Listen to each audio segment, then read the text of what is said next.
Hey guys, it's Sandra here from Carcraft Auto Detailing in Melbourne. Today's video, you guessed it, is part 5 of how to professionally detail a vehicle. In this chapter, I'll be looking at overspray removal, doing some wet sanding for both scratch removal or improvement, as well as in preparation for touch-up, which I'll be applying in certain areas. So let's get straight into it with some overspray removal that was left over the mud flap and rear headlight trim by the owner after his paint touch-up attempt. So a clay bar is a good place to start when dealing with overspray, but generally in my experience it's only effective if you can address it within a week or so from the initial overspray contaminant. This paint has had a good 6 months to bond to the trim, so my claying attempt had no success.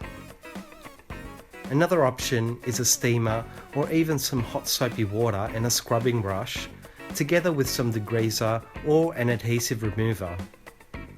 But again, the overspray just didn't respond. Next in line in the least aggressive method is to try some wax or grease remover, which is also the same thing as Prepsol. But as you can see, this also had no real effect in lifting the overspray. Next in line is turpentine, which also needed a good working in, but was quite effective in achieving success. If I was still struggling to get the overspray off, I would step up to something like acetone or a paint thinner. But a word of warning, when using those chemicals, it's best to try a test area first, as they can discolor or fade the surface. As a detailer, you need to make the call whether removing the overspray or any blemish and defect for that matter is safe to do so. I'll mask this trim, obviously to avoid getting overspray once again on it when I'm spray painting, but also to protect it whilst I'm wet sanding. So if I'm not working outdoors, I always make sure to have a great light source such as my Halanova work lights, and I'll be using my 3-inch ShineMate dual action polisher to do some light wet sanding with a 1500 grit 3M Trizac sanding disc and an interface pad to tone down the aggression of the sanding and be a little more forgiving around curves and edges. I pretty much stay on the mid speed of 3 on the polisher and use very little pressure. A few sprays of water on the panel and on the sanding disc, and a medium arm speed with overlapping passes to create an even finish.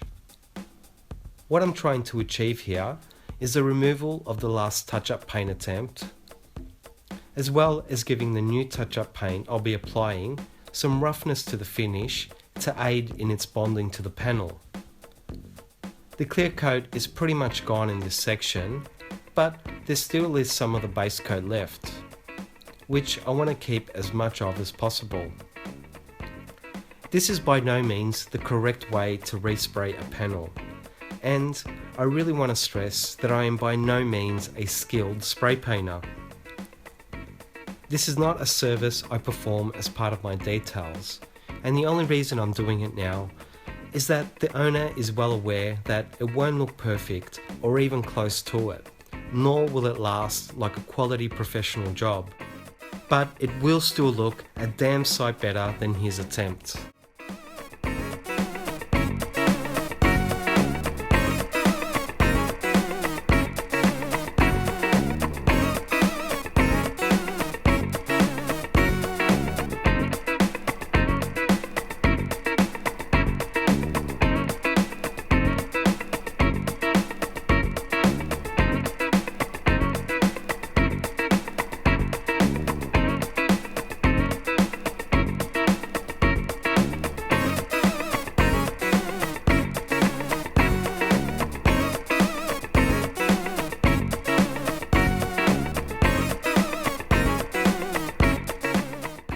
Ideally, it's best to do any sort of paint touch-up indoors to avoid any contaminants bonding to the fresh paint. But as I don't want overspray getting in and around the garage, outdoors will have to suffice without a proper spray booth. Unlike using an airbrush, spray cans and guns produce a lot of overspray, so making sure the vehicle is adequately masked is vital. These plastic masking rolls can be found at most hardware stores and make light work of covering the surrounding areas.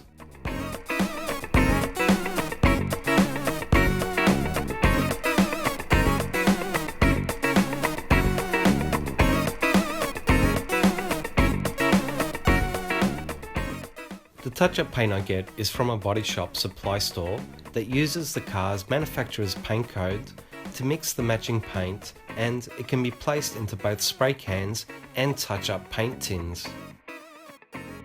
Generally, the paint is acrylic based, so it does need to be wet sanded and polished to better match the factory paint finish. And although this job really does need clear coat to match the rest of the truck's finish, I won't be going that far with this repair. Like I said, this is beyond the basic touch-up jobs that I do and feel comfortable with. And it's more or less an exception.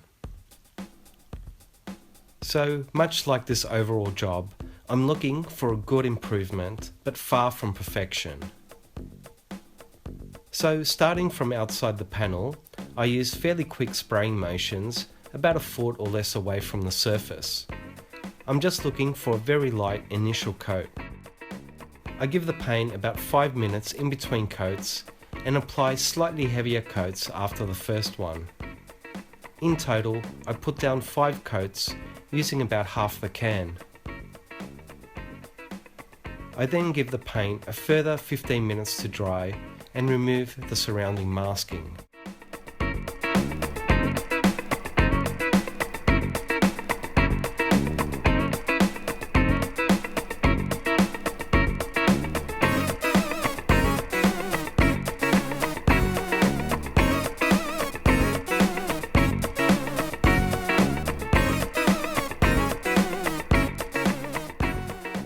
The smaller areas of touch-up will also be wet sanded.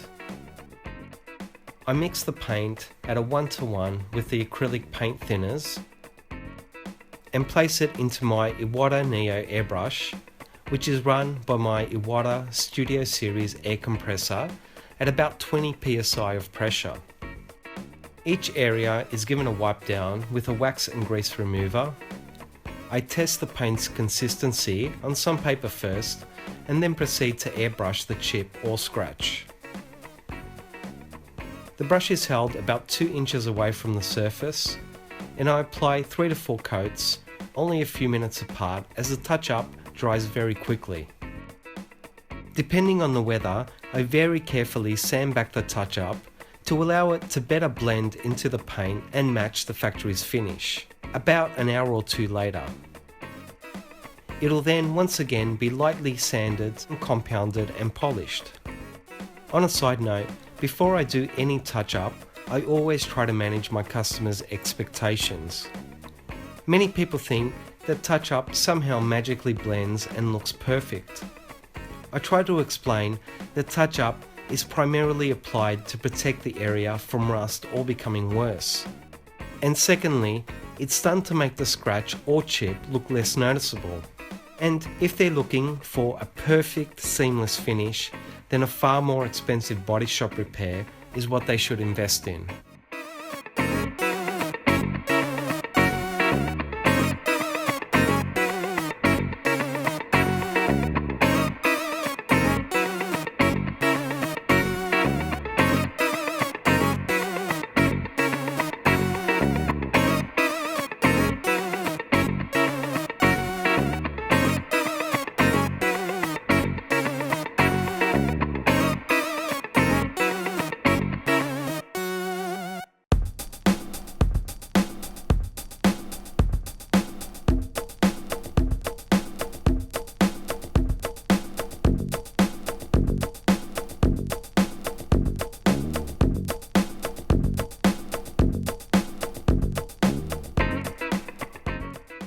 Once all the touch-up paint areas have been sanded and touched up, I go on to wet sand the scratches and defects that I'm going to try to remove or improve through colour sanding and compounding.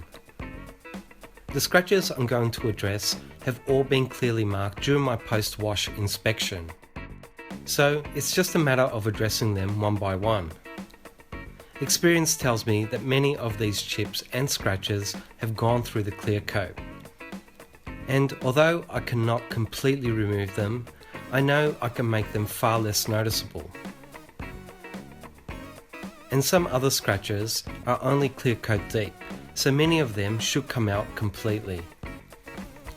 The difference between trying to remove scratches by compounding alone rather than wet sanding first is that firstly it'll take far longer, and secondly, rather than levelling the scratch to make it less obvious, compounding deeper scratches tends to round the edges of the scratch instead of flattening them, which is what you want to happen to either remove or effectively improve the scratch. I use a 1500 grit sanding disc to remove or improve the defect where appropriate. And then I'll refine those sanding marks with a 2500 grit sanding disc, which should be fairly easy to compound out. During this process, I make sure to stay conscious of the already slightly thin paint and tackle each scratch accordingly. The areas to be very careful of are sharp curves and edges. You can burn through the paint instantly in those areas, so just be well aware. Also, if you're unsure or new to wet sanding, a good tip is to measure the thickness of the paint inside the door jambs of the vehicle. Generally, there is no more than half a mil to a mil of clear coat applied to the door jambs, so it's a good minimum thickness to stick to.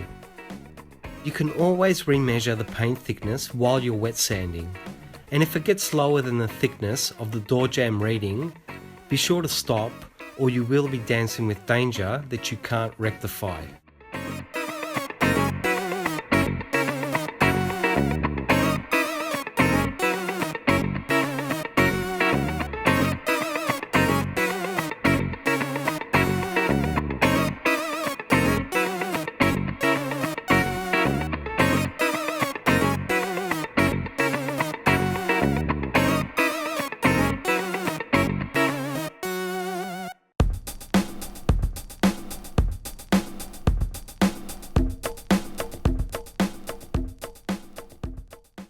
Lastly, for this stage of the detail, after the touch-up paint has had a couple of hours to dry in the sun, it's time to lightly wet sand it back and then give it a quick compounding.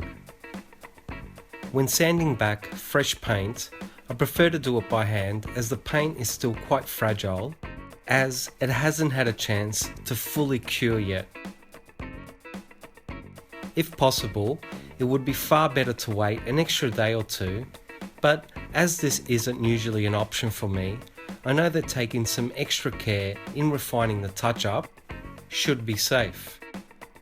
So using a soft foam block and 1500 grit sandpaper, I'll wet the surface, and with very little pressure, I'm just trying to remove that top layer of paint and begin refining its finish. I'll then progress to 2000 grit to further refine and prepare the paint for compounding. All I'm looking for is an even finish that'll slightly blend better with the factory paint. All the touched up areas go through this process, and I'll stress that this needs to be done with a light hand or you will remove the touch-up paint and have to start all over again.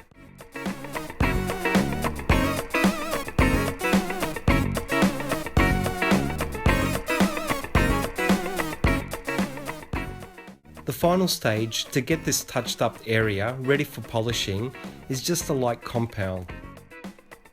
I'll be using Shoal Concepts Blue Spider Pad and S20 Black, as it's a great effective compound and polish that can remove sanding marks and finish to a high gloss in one step without being too aggressive on the fresh paint. Well, that's it for part 5 of this series. Stay tuned for part 6, which will look at some more compounding and polishing. I'll leave some links in the description box to some of the products I've used. I hope you enjoyed and found this video useful. Please like, comment and subscribe to show your support. Thanks for watching, and I'll see you in the next video.